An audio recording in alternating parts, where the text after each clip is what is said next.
There's a unexpectedly large amount of decks to talk about today.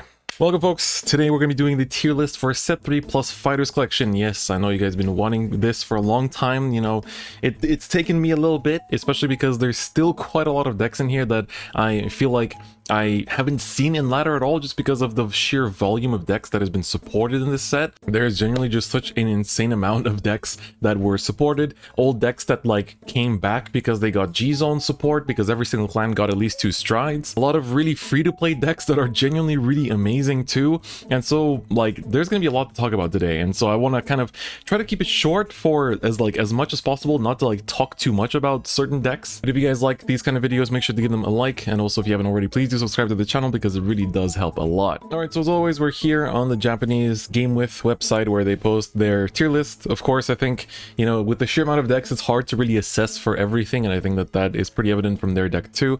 They've put up the decks that have been like updated in their opinion, but I think there's way more than just this in my opinion as well. So here we see, you know, the new set decks. So this is the set 3 ones, and then of course this is their actual tier list. So they put Nemula as the first, Revengers with Diablo, so basically Revengers plus Diablo strides and like the G-Zone as the second best deck, Blade Master, Messiah as Vanquisher, and Overlord all as tier 1 decks, which is, I wouldn't put all of these in tier 1 personally speaking. I think some of these are a bit too high rolly and like their low roll is pretty sad, especially looking at stuff like Messiah, and some stuff like Vanquisher gets countered pretty easily too by certain decks, and I think that decks like Tavas definitely deserve to stand in tier 1. But you can see like Lukier is back. This in particular is a deck that's very popular in Japan that we're seeing a lot of players mess around with again, so I think that that does deserve to stand up there. But then, you know, there's Gurgrit up here. D-Robos are up here with no Metalborgs in sight, which is very concerning. I think Metalborgs are by far the best DP archetype right now in early G. And then, of course, the tier 3 is basically a bunch of Legion decks. But then some stuff like, you know, MLB and Nubatama, which I think, especially Nubatama, should be rated a bit higher. Liberators, I think also, like Sinbuster should be way higher in my opinion too.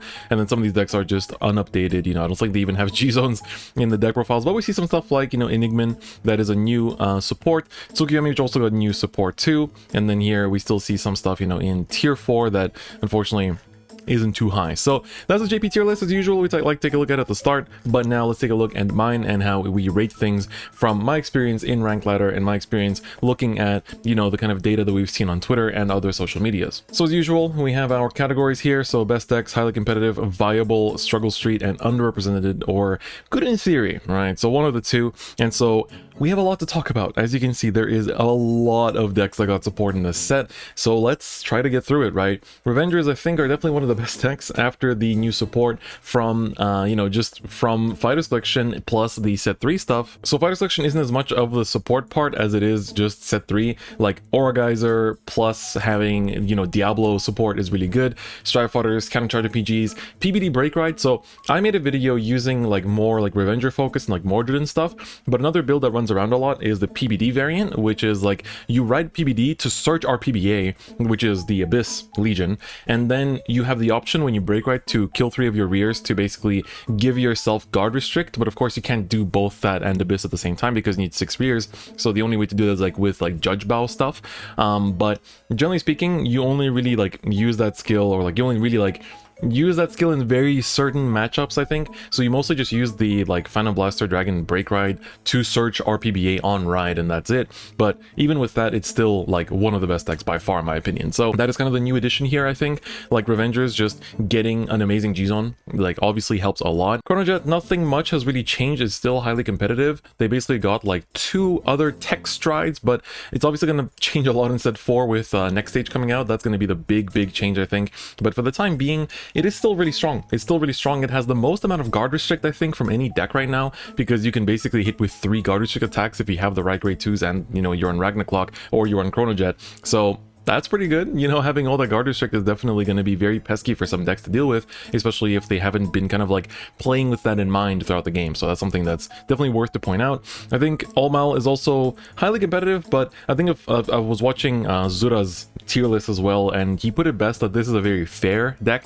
It's a deck that doesn't really like do as much, so I think it's definitely on the lower end. Like it's not like viable levels of like, it's not like bad or anything, but I would maybe even put it towards here. Like, it is somewhere here. Like, the deck is very fair. It needs something that kind of sets it apart. It doesn't really have like guard restricts. It just has like, you know, it has crit pressure. It sometimes has resist. It has cool multi attacks, and it has a strong early game if you play the Jewel Knight variant, right? So this is like all old style variants combined. So I think it's going to be at the very bottom of highly competitive for me. I don't think it is as amazing as like even as Chrono Jet. I think for the time being I'll put it here, but I'll put it up later on just to kind of make the point that they are like in different power levels in my opinion. Blade Master I think is actually really good right now. So Blade Master got a lot out of Fighters Collection. Funnily enough, the double rare stride is really strong because it says when you retire an opponent's rear, you can count +1 to retire another one. So by striding it over Blade Master, you immediately pop both intercepts by just striding, not even going to main phase yet, which is really strong. And on top of that, this can use the Ace. The Ace does not need an Overlord Heart. The Ace simply needs to discard cards including at least one Overlord name, which means that because Blade Master always plays the Great as a backup grade 3, you can discard the Great plus whatever to have restand. So this finally gives Blade Master the option to like, because before Blade Master's like whole problem was that if the opponent passes on like an empty board or just like resists or like cards that you cannot pop, then the deck does nothing, right? You cannot pop anything, you can't gain power, you can't do much. But now you can go into the Ace and have at least 4 attacks in a turn because you can discard the Great, right? So that I think is a really strong part for Blade Master right now, and I even want to put it over the Cross. After nerfs, the Cross feels clunky, it lost Grom, it needs to discard for the insert. It's still very strong, but I think that honestly, Blade Master got more out of Fighters Collection than the Cross did. The Cross we thought was like, ooh, the Ace, sure, but like, what does the Ace really do in Overlord, right? It doesn't really add that much to the deck. It already has multiple restanding Vanguard, so like, what is it doing that doesn't already exist in the deck? Whereas for Blade Master, the Ace adds a whole new like patch to its weaknesses, right? So I think that because of that, Blade Master is actually like ahead right now in my opinion. I don't think I put it into best decks just yet, but I'll put it at the top of highly competitive.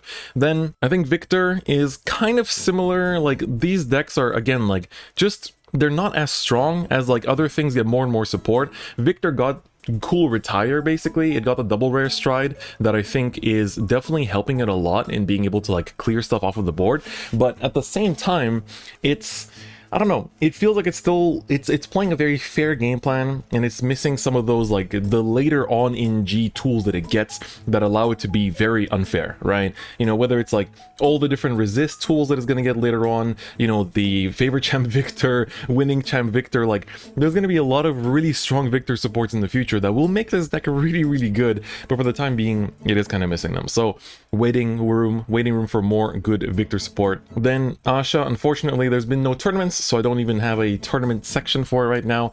It is kind of struggling. Asha definitely needs some support. Fighters Collection didn't really give it much because it gave Cecilia, which is good for Musketeers, and it basically gave a double rare stride that doesn't really help Asha much either. Looks like with the stride, like the dream spinning Asha, it gets a 4th attack because it can attack from back row, so that's gonna help, I think. So we're gonna probably see it go up a little bit at least, but then we're gonna see what other support the deck gets. But I think that Asha unfortunately still needs some more love. I still think Thavas is one of the best decks right now. Thavas is really strong, draws a bunch, like it draws a bunch, it needs its pieces, but because it draws so much, it manages to find them, and the high roll of the deck is really insane. Like, Lambros is a really strong card, it's a really strong stride, even without giving 10k, just giving 5k to the unit that it stands, still really good. And I think that Thavas, for that reason, like, the only things that really hurt it is a Link Joker matchup and only really big crunch. Like, Messiahs don't really do much to it because if they put up something important in the front row and you lock that with the Alter Ego, it's going to unlock at the start of the battle phase. So unless you lock like a Basil or Diamantes and they couldn't get that like intercept breaking skill in main phase, then sure, that's pretty big. But I think Thavas, like, against most decks, still has a pretty good matchup. Loris is actually really good. Loris is very strong. I think it's got kind of like around here maybe, like not, I put it similar to Chrono Jet in terms of power level. The main thing is that Loris has good tools in terms of making strong multi-attacks. Olivia turn is always really strong. Like, Spica is an amazing card that any Bermuda deck can use, but like she makes good use of all the generic cards, and she can run like 6 to 8 resists pretty easily, and that gives you a good matchup against, wow, would you look at that, literally like majority of decks in here so far. So I think Loris for that reason is definitely very good, definitely very strong, but I think the other Bermuda decks do kind of outclass it. Mir, I am gonna say that Mir has a pretty unfair pop-off.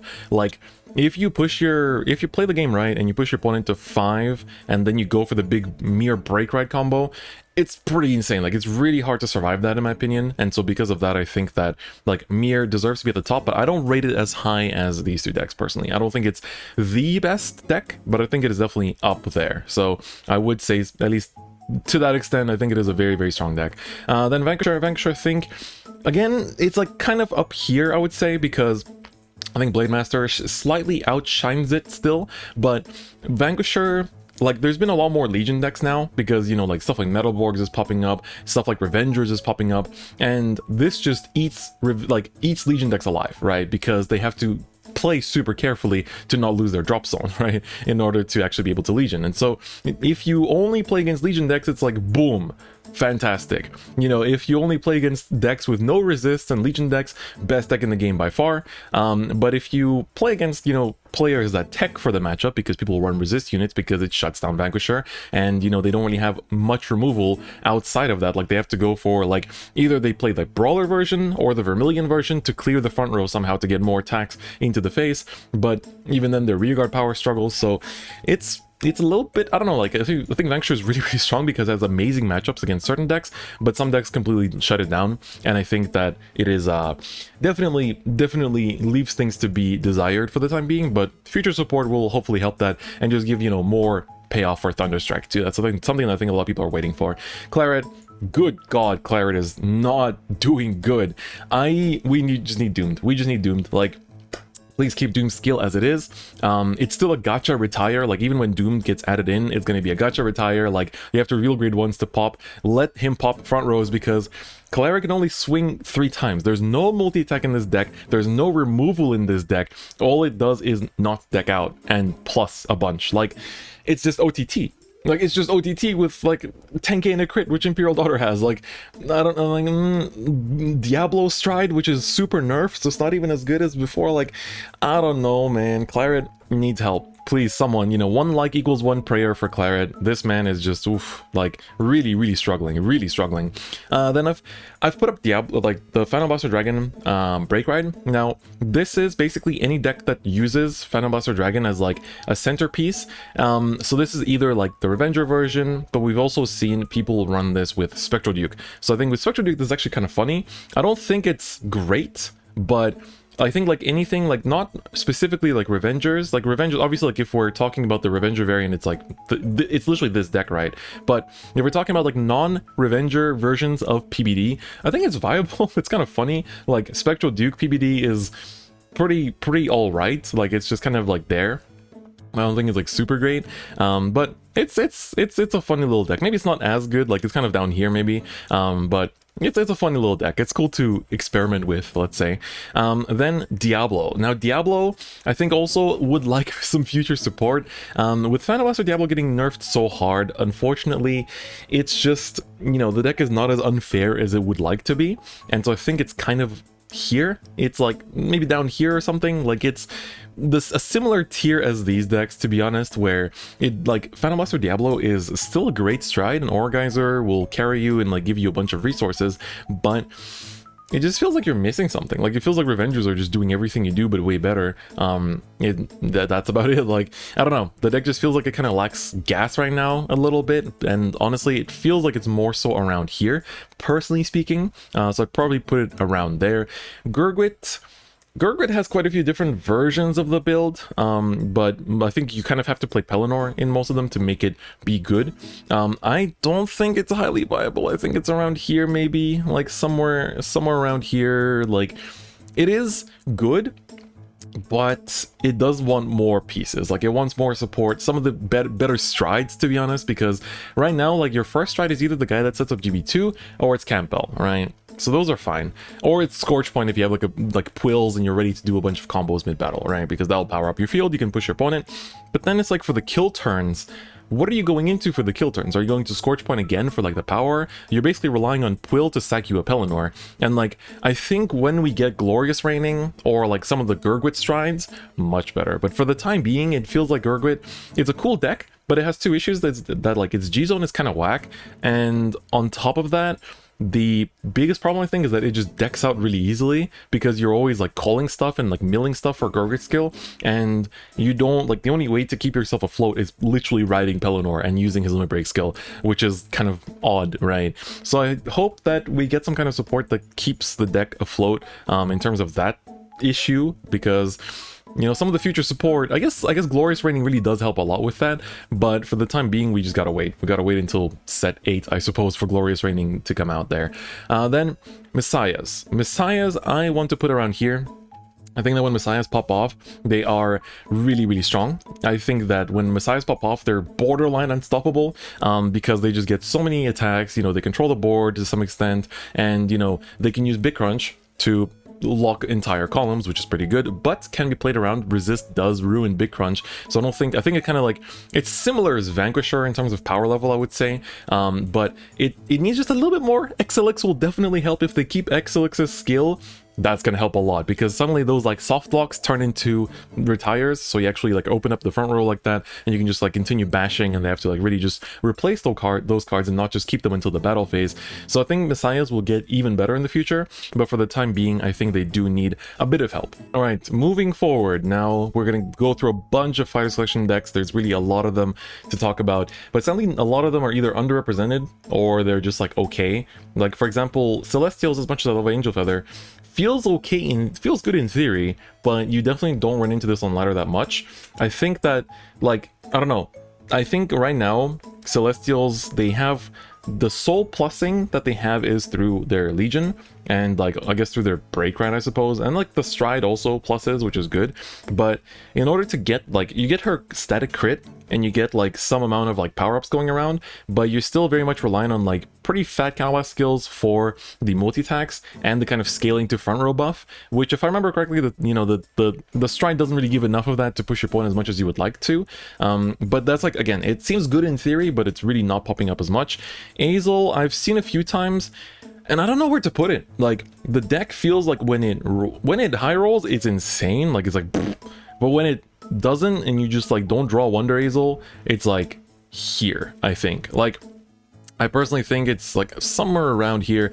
Azel, I think when we saw Raven-haired Azel being like, your opponent cannot guard, like Limit Break 5, boom, like completely shut out your opponent, I think a lot of us thought like, whoa, that's so good. And then Wonder Azel came out, so we were like, oh, you can fix your ride, like you can go into Raven-haired, and then after you're done Raven-hairing your opponent, just Raven-hair them again, like that's so crazy. But, you know, the reality is that, like, you know, you check out of your, like, draw, like, you just check all of your, like, Raven-hairs and stuff, or, like, you don't get the Wonder Azel to re-ride, you get stuck on Raven-haired, or you ride the wrong Azel too early, and you don't have the Wonder Azel to fix yourself. So it feels like the deck is just a bit too high rolly, which is kind of odd. At the same time, you need Limit Break too, so it's just like, feels a little bit to be desired, I think. Like, Azel's sounded really, really good in theory, but just somehow didn't, not struggle straight. It's still good. It's still good, but it's just like, you know, it leaves something to be desired.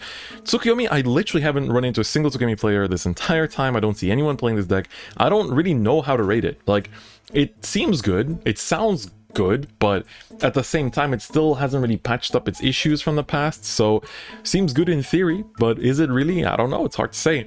Then, oh, MLB. Why is MLB everywhere? Why is MLB literally everywhere? I kind of want to put it somewhere around here.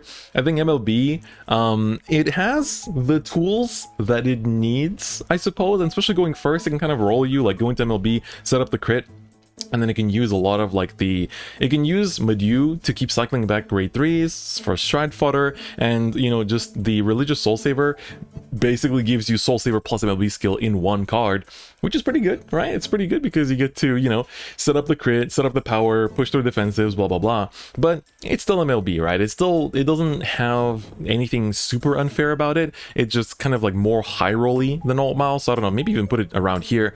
I think that Alt Mile still stands a bit better than Mr. MLB, but MLB does have a pretty insane high roll. Now, Sanctuary Guard. When we saw that this was coming to zero, I was pretty hyped because I was like, whoa, this is one of the strongest decks of all time. You know, this is Sanctuary Guard that like everyone hated so much, like got restricted, was like hated by virtually everyone. It's not that good right now because it's just missing Limit Break removers, it's missing the Blaster engine, which made it really good. For the time being, it almost feels like a struggle deck. Like, it just doesn't do enough, and like the power scaling isn't strong enough, and like you don't have enough like ways to extend multi-attacks. Like you're relying on like Knight of Twin Sword or like really expensive other ways to make multi-attacks. So maybe like down here, but I hope that this gets better when we get the Blaster package, as in like, you know, the Liu, we get the grade 1, the Barkle that countercharges, we get like the grade 0, the what was it, the Flogel that resigns your Blaster Blades, like all that kind of stuff.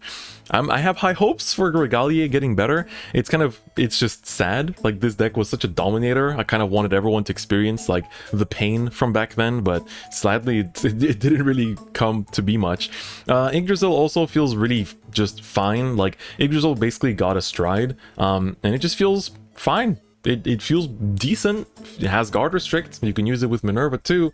It's just a cool way to set up Soul, I guess, and feels fine. Like it's not, doesn't, I've run into it a few times and I watched some videos of it too, and I was like, yeah, it seems okay. Seems okay. It doesn't seem too crazy. Like it has something unfair about it, which is of course Yggdrasil's guard restrict, but that's about it. Whereas like these decks don't have anything that unfair about them. That's kind of why they're down here. And this deck, I guess, can kind of high roll, I guess, with like if you really get lucky with like, you know, multiple twin swords, your opponent doesn't have intercepts, like, or you know, you like get through that board really easily and stuff like that. So I think that's kind of what sets them apart. Like at least these decks have something that like they're all fair decks, but they have a little bit more than these two.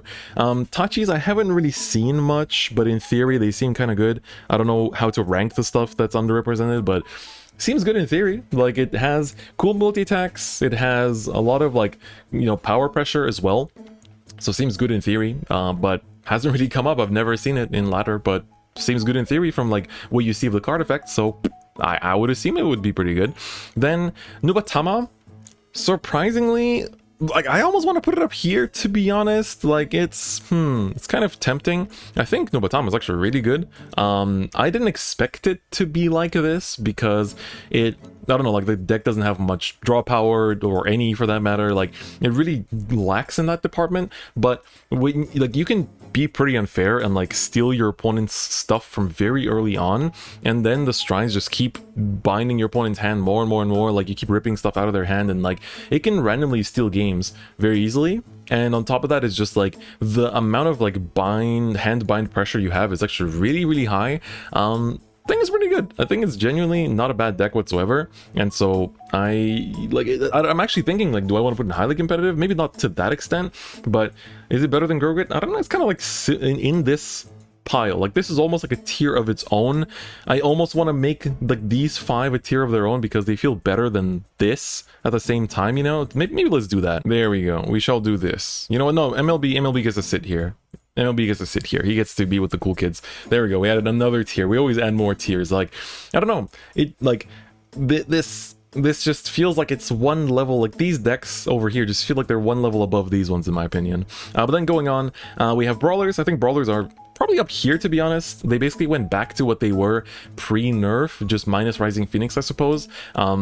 It seems good. Like, it seems good. I've run into it quite a lot. It gets past resist, which Vanquisher can't do, so some people play it in Vanquisher as well. Still, like, it's basically the same old deck. Like, Brawlers haven't really changed. They're not as busted as people thought the Stride would be. So it's basically like literally the Legion skill, but in a Stride. So you just spam that, plus you have Conquest, which is good, right? It's good. Ashura doesn't come up. Never played against it. Don't know how to rate it. Haven't seen it, but it's just kind of there. If you play Ashura, feel free to leave in the comments. Let me know how it is. But it's after the nerfs, I don't know. Ashura feels like it might be a bit of a struggle stacking because it stacks a trigger, if I'm not mistaken. So I guess that's pretty decent. Yeah, seems all right. Shiroyuki, I have run into a couple times on ladder. Feels fine, but it doesn't feel like bad, but because it just has a lot of defensive tools, so it's maybe like down here. Like it feels okay. In my opinion. So I think that it's just kind of there. Like it just has more defensive tools than other decks. It can plus a fair bit too, and so for that reason I think it's pretty good. I think it's pretty good. Heavy Duke, I think this is honestly like up here somewhere, kind of like it's Heavy Duke makes Sinbuster and Metalborgs as a whole like really strong, and I think because of that, like it deserves to stand pretty highly, just because it's like it has glory effect every turn. You can jump ride and like make up a bunch of your hand back by just like drawing off of Sinbuster and the grade 1, so it pluses a lot, and it just feels like a really strong deck. Like, of course, there's a bit of my own bias coming in because I play this deck like so much, but it really does feel good, especially after the Clan event, because you get more DP strides, which are pretty decent. Glendios is okay. It's kind of funny to put them together. Glendios seems fine. Like, I've run into a couple that try to world end you, but then they heal out of Limbrick 5 and then just kind of die. So I've seen lists that just don't play heals at all. That's kind of what I'm trying to, just like 4 stand 9 draw. It's okay. It feels fun, but that's about it. That's literally about it. Amon is super high rolly, but when it high rolls you, you die very fast. But when it doesn't, then they die pretty fast. So it's kind of in that like kind of like high roll hell tier, but it has removal, it has crit pressure, it has power, so it feels pretty good. And from what I've like, you know, from what I've run into in ladder, it does seem pretty strong. But I don't think it like I put it down here. It's maybe still like at the top of viable. Spikes, I keep hearing people hype this deck up. I've never played against it, never run into it, but so many people in my community hype this deck to Kingdom Come. You know, they say like, oh my god, Spikes are so good. They attack from back row, like all the Dudley synergy, like so good. I just don't see it. I don't like it. I guess going by what people are saying, it's like up here maybe, or like down here, but I just don't see it. So Spike Chads, please feel free to let me know in the comments what you think of it, because I keep hearing really good things about it. Pale Moon, I don't rate this as highly as Japan does. It feels still kind of clunky, like it feels, I don't know, it's like around, it's the same tier as All Mal, Victor, Diablo. Like, it's strong, and Marichka and Ana are still great cards, and the Look Your Stride is cool because it lets you like fix your field, and then you have the on-hit stride that gets you the multi-attack after you get the multi-attacks from Marichka Ana. So when you're at 4, you can like use Marichka Ana to clear intercepts and swing with the other stride to hit and make another attack, and then you kind of like have like a lion that's super strong on the side that like does stuff for you too. So it's like, it feels like it has a strong like offensive game plan, and that's kind of why I think Japan rates it so highly, but it still feels like, I don't know, it's not anywhere near as strong as it was back at its peak, but it's still a pretty good deck. I think like it's viable. It's definitely viable, and it's just strong. It's more than viable. It is a strong deck in my opinion, so I would kind of put it here together with MLB. I think they're kind of similar. Cocutus I haven't run into, but people say it's good. Like, people say it's pretty decent, but literally never run into it, so I can't really say much about it, like other than it has some cool like battle phase multi-attack combos that it can do, which seems good. Maelstrom I have run into a couple times here and there.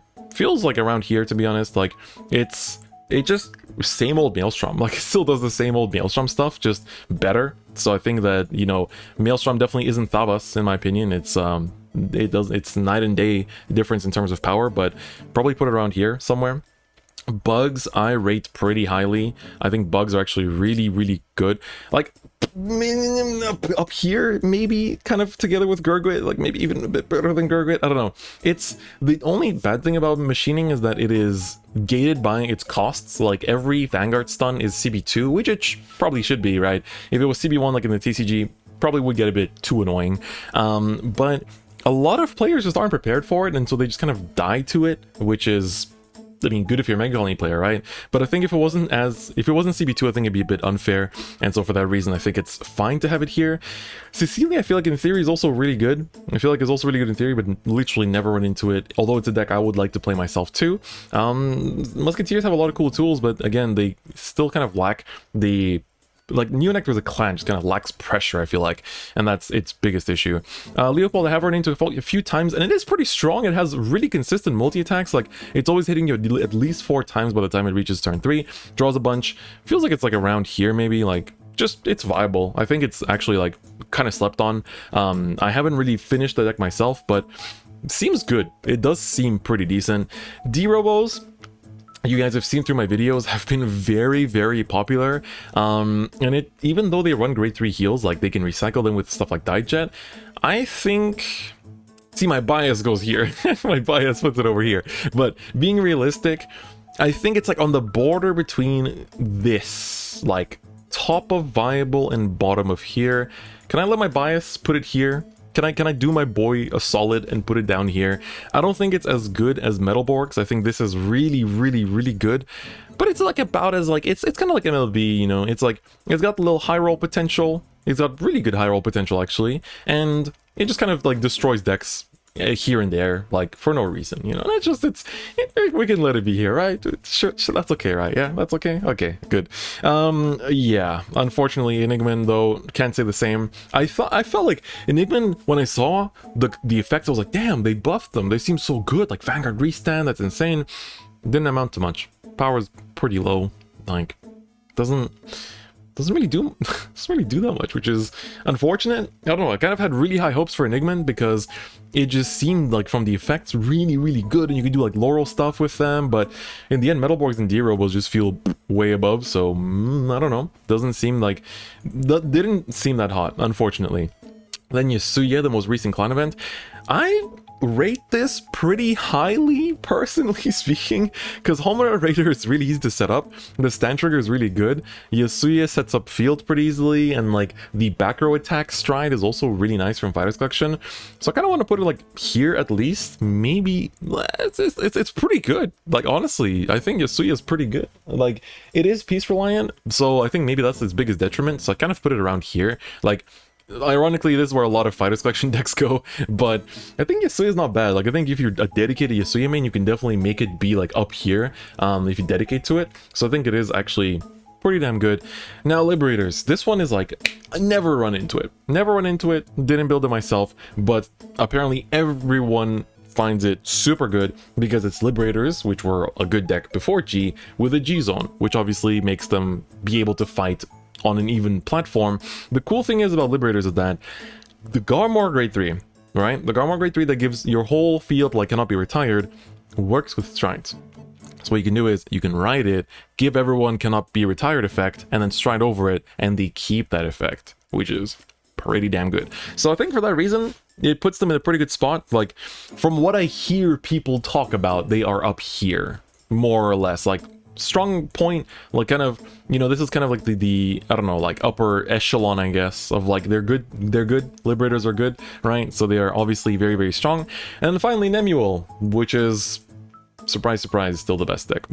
I'm glad I left that for last because it's not, I don't think it should be a big surprise to anyone. Nemuel is the nerfs did nothing, let's just say. Like, it's a good Nemuel player will know how to orient their counterblast and do their things, and you know, that's just kind of how it is. So the best decks I think are these, but the power level between these two tiers is very, very, I don't know, it doesn't feel that like huge. I feel like anything, honestly, anything from Viable onwards can win. Like, I think these decks will have to fight for those wins a bit harder, but they are still threats. Whereas these decks, I think, either high roll to Oblivion, or they are very consistent and, like, they're fair, consistent, and they win with that in mind because they always do the same thing every single game, but they do it well, right? Master of the craft, right? They're not like unfair. They don't like unplug your opponent's PC and their router and like smash it to bits. They fight an honest and fair game, and they are good at what they do, right? They've practiced for years for this, right? Whereas these decks, they have that little bit of extra spice to them, right? You know, they throw sand in your opponent's eyes maybe once every 10 games. You know, they have a few tools that set them apart, and you know, if you're bringing these decks to ladder, you will have a slight advantage over other things because you have that extra little bit of, like, that extra tool, right? You get over resist, you have really strong multi-attacks, you have a bajillion guard restricts and removal, you have Kage, you have Overlord as an identity, right? I don't think I need to say much about this. You have Glory every turn. You shut down Legion decks. You have really good multi-attacks plus high roll plus field control plus L plus ratio plus you fell off, etc. You have really good removal plus scaling plus like now answers to being denied retires, right? So these decks all have something extra, right? They do what they're good at, but they have those additional tools, and they, like, some of the decks like this is especially have insane high roll potential, and then this is like your damage ceiling is just a bit higher than other decks. Like, you just pop off a little bit harder. You are Revengers. You have removal, you have Vanguard restand, you have amazing G-Zone, you have Judge Bow, you have so many good things going for you. And you can run 9 Phantoms, which is what makes Judge Bow really good.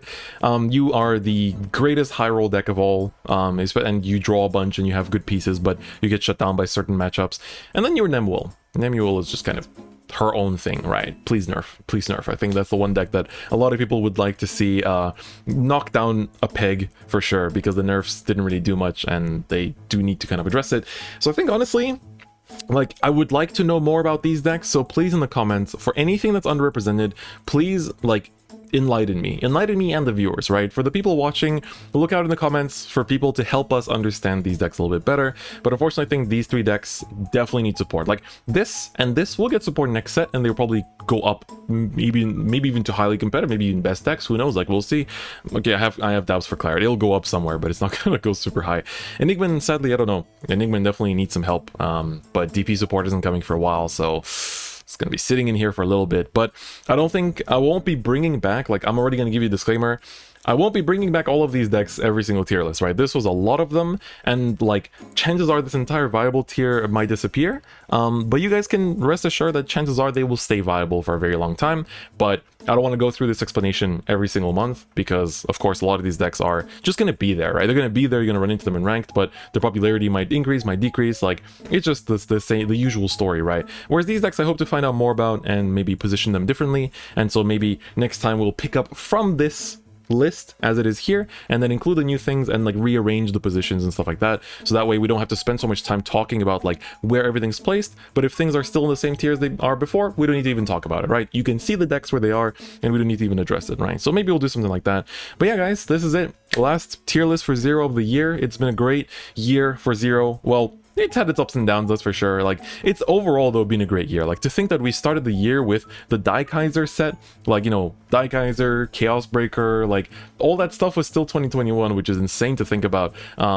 That was within the same year as this, right? As early G, which is pretty crazy to think about. So again, guys, if you liked the video, please do give it a like. I do have my set review coming up for set 2 tomorrow, so you guys can look forward to that as well, for all you global peeps that are waiting for that. And of course, playing deck and fights, there's still so many things that I have built in this set that I haven't done a deck and fight on as well, so look forward to that. And of course, lots of beautiful TCG content too, and just in general, some cool, wholesome videos talking about, you know, reflecting on this year, reflecting on Zero's second year, reflecting on, you know, the TCG, reflecting on my channel, all that kind of stuff. So look forward to that as well. But I hope you guys all have a great new year, and of course, just enjoy the festivities, enjoy the holidays, and otherwise, I'll see you guys next time. Bye bye.